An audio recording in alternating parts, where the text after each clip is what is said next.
আমার মতো করে যদি বিরিয়ানি রান্না করেন তাহলে আপনারা দম বিরিয়ানির চেয়েও বেশি স্বাদ পাবেন। চেষ্টা করে দেখেন আমার মতো করে রান্না করতে। দেখেন আমি কিভাবে রান্না করতেছি। আলু সিদ্ধ করে একটু জর্দা রং দিয়ে ভেজে রেখে দিলাম এক পাশে।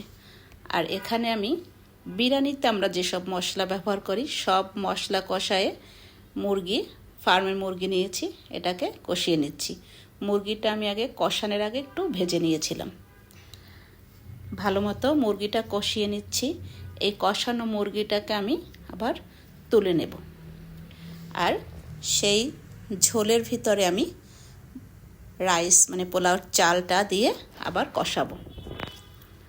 দম বিরিয়ানি রান্না করার জন্য তো আগে থেকে প্রস্তুতি দরকার, এই জন্য আমার এই ব্যবস্থা। যখন তখন ইচ্ছে করলে রান্না করা।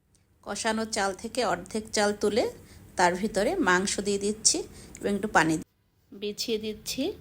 মাংস, তারপরে আলু, ভাজা আলু আর পেঁয়াজ বেরেস্তা, এর উপরে আবার চাল দিয়ে দেব। চাল দিয়ে আবার মাংস, পুরো মাংসটা একদম ঢেলে দিলাম ঝোল টোল সহ। তার উপরে আলুটা বিছিয়ে দিয়ে আবার বেরেস্তা। ব্যাস হয়ে গেল এই পর্ব।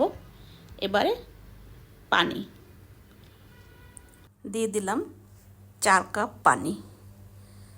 4 কাপ পানি দিয়ে ঢেকে রেখে দেব 20 মিনিট।